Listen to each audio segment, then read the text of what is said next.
Hello everyone, welcome to code base. आज हम लोग लीड कोड के find the duplicate number problem को सॉल्व करेंगे। तो सबसे पहले हम देखेंगे ये प्रॉब्लम है क्या, फिर इसका अप्रोच, कोड और टाइम कॉम्प्लेक्सिटी हम डिस्कस करेंगे। तो आइए देखते हैं ये प्रॉब्लम है क्या। Given an array of integers nums containing n+1 integers where each integer in the range 1 to n inclusive.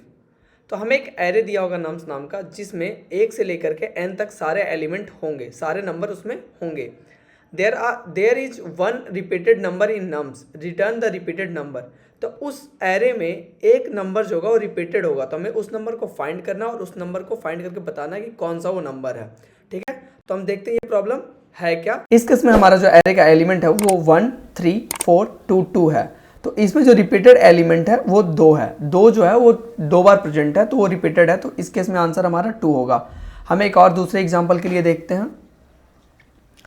मान लीजिए कि हमारा जो दूसरा एरे है उसमें जो एलिमेंट पड़े हैं वो 3 1 3 4 2।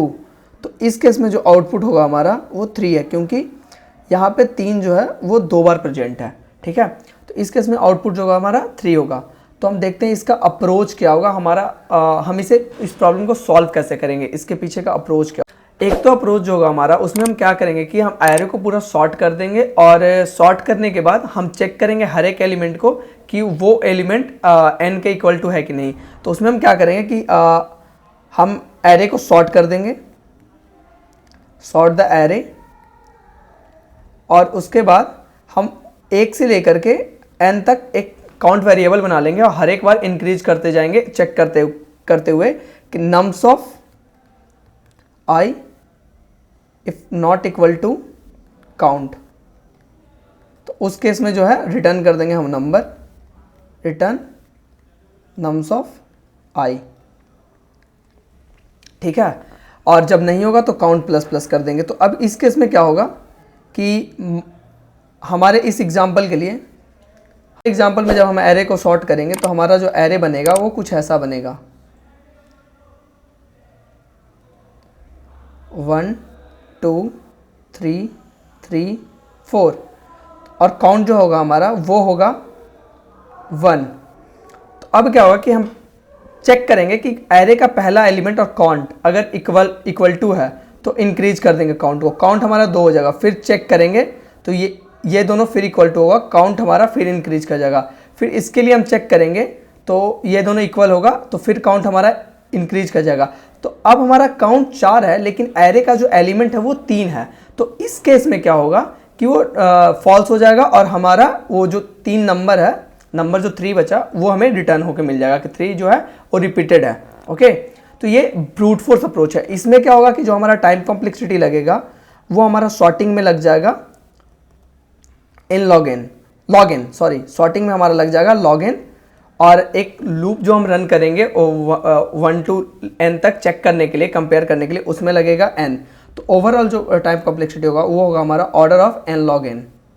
ठीक है, और स्पेस कॉम्प्लेक्सिटी जो होगा हमारा वो ऑर्डर ऑफ 1 होगा। इसमें हम कोई बाहरी स्पेस नहीं यूज करेंगे, तो ऑर्डर ऑफ 1 होगा। ठीक है, तो ऑप्टिमल के लिए हम क्या करेंगे कि हम हैचिंग मेथड का यूज करें। हैचिंग मेथड का यूज करके हम क्या करेंगे कि हम एक फ्रीक्वेंसी एरे बना लेंगे सेम साइज का।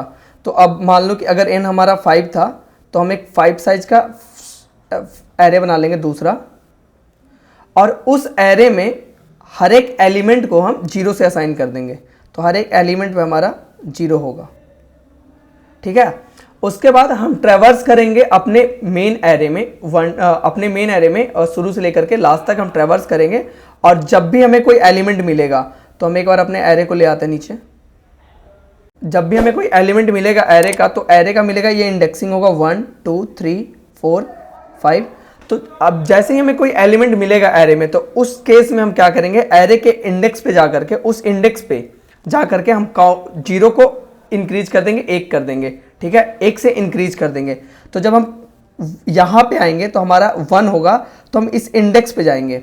इंडेक्स पे जाकर के जो इसका वैल्यू है 0, इसको हम 1 से इंक्रीज कर देंगे, 1 से इंक्रीज कर देंगे, तो ये हो जाएगा 1। फिर सेम हम 2 के लिए करेंगे, तो 2 का इंक्रीज होकर के 2 का भी इंक्रीज होकर के 1 हो जाएगा, फिर 3 का भी 1 हो जाएगा। फिर हम आगे जाएंगे फिर हमें मिलेगा 3, तो 4 मिलेगा हमें, तो 4 को इंक्रीज कर देंगे, तो वापस हम 3 को इंक्रीज करके 2 कर देंगे। ठीक है, तो इस तरीके से होगा। फिर हम जब इसमें फाइंड करेंगे कि इफ नम्स ऑफ सेकंड, जो हमारा फ्रीक्वेंसी है, अगर किसी का फ्रीक्वेंसी जो है वो एक से ज्यादा है, तो उस केस में वो नंबर जो है रिपीटेड है, तो उसके फ्रीक्वेंसी पे जो नंबर अलॉट है, हमें इंडेक्स अलॉट है, उसे हम रिटर्न कर देंगे।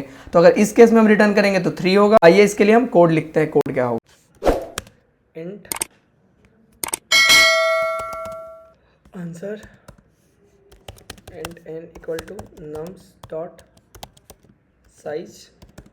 इसके बाद हम एक मैप बना लेंगे, map for int i equal to 0, i is less than n,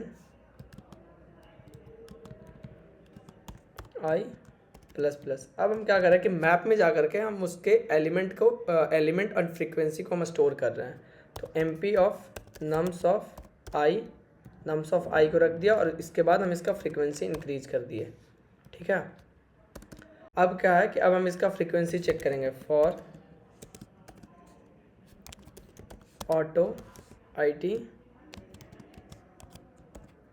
map में जाएंगे, चेक करेंगे if IT dot second is greater than 1, तो इस केस में answer equal to IT dot first. अगर उसका जो फ्रीक्वेंसी है वो 1 से बड़ा होगा तो उस एलिमेंट को हम रिटर्न कर देंगे, ब्रेक कर देंगे फाइंड करने के बाद, और उसके बाद हम रिटर्न कर देंगे रिटर्न आंसर। चला करके देखते हैं, चल गया हमारा। सबमिट करके देखते हैं।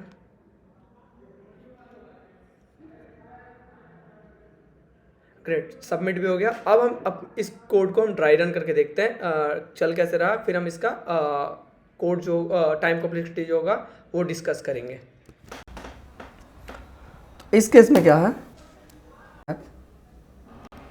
ठीक है, ये इंट टाइप का बनाया, इंट टाइप का। तो ये जो हमारा ये एलिमेंट स्टोर करेगा, ये जो हमारा फ्रीक्वेंसी स्टोर करेगा। ठीक है, पहला जो नंबर है हमारा वो हमारा एलिमेंट स्टोर करेगा, दूसरा जो नंबर है वो हमारा फ्रीक्वेंसी स्टोर करेगा, कितना फ्रीक्वेंसी है।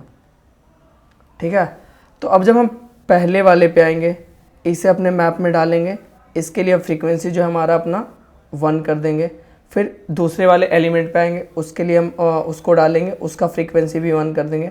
फिर हम यहाँ पे आएंगे तो यहाँ पे वापस से हमें 3 मिलेगा। तो 3 वाले केस में क्या होगा कि 3 तो हम डालेंगे ही, लेकिन इसका फ्रीक्वेंसी जो है वो 1 से जब इंक्रीज करेगा तो 2 हो जाएगा, तो फ्रीक्वेंसी हमारा 2 हो जाएगा। ठीक है, और फिर हम आगे जाएंगे, तो 4 होगा, तो 4 को हम अपने मैप में डालेंगे और फिर फ्रीक्वेंसी 1 कर देंगे। फिर नेक्स्ट एलिमेंट पे जाएंगे, वो 2 होगा, तो फिर हम 2 रखेंगे और फ्रीक्वेंसी उसका 1 हो जाएगा। अब क्या करेंगे कि हम चेक करेंगे, अगर किसी का भी IT डॉट सेकेंड मतलब कि जो फ्रीक्वेंसी है वो 1 से ज़्यादा है, तो जब 1 से ज़्यादा होगा तो उस केस में हमको IT डॉट फर्स्ट यानी कि उस एलिमेंट को बताओ।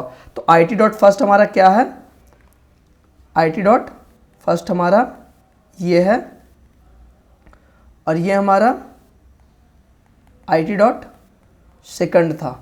ठीक है, तो जब सेकंड बड़ा होगा तो उस केस में हमें एलिमेंट को बता देंगे और इफ कंडीशन को ब्रेक कर देंगे, और उसके बाद हम आंसर को अपने रिटर्न कर देंगे। तो इसके लिए जो हमारा टाइम कॉम्प्लेक्सिटी होगा वो होगा ऑर्डर ऑफ n, क्योंकि हमने मैप में स्टोर करने के लिए और चेक करने के लिए 2 अलग अलग लूप यूज किया, तो उनमें जो वर्स्ट केस में टाइम कॉम्प्लेक्सिटी लग रहा है वो हो रहा है ऑर्डर ऑफ n। बट इसमें हमें एक्स्ट्रा स्पेस ले रहे हैं जो कि ऑर्डर ऑफ n का है।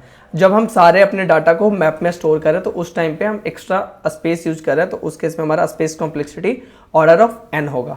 तो अगर वीडियो अच्छा लगा हो तो वीडियो को लाइक कर देना, चैनल को सब्सक्राइब कर देना और कमेंट करके बता देना वीडियो कैसी लगी हो। Thank you.